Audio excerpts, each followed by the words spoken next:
ತರುವಿನ ನೆರಳು ಕೊಡುವಂತ ಸುಖವು ಕೊಡುವನು ಕೃಪೆಯ ದಿನವು.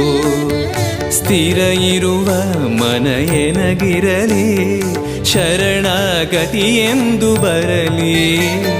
ಭಗವಂತನ ಪ್ರಿಯ ಮಗನಿವನ ಸಾರಿ ಬದುಕು ಇರಲಿ.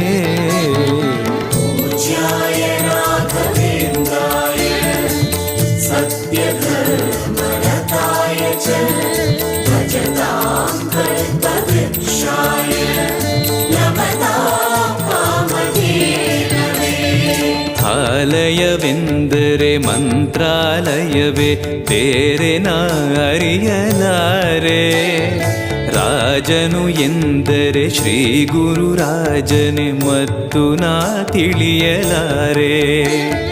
ಆಲಯವೆಂದರೆ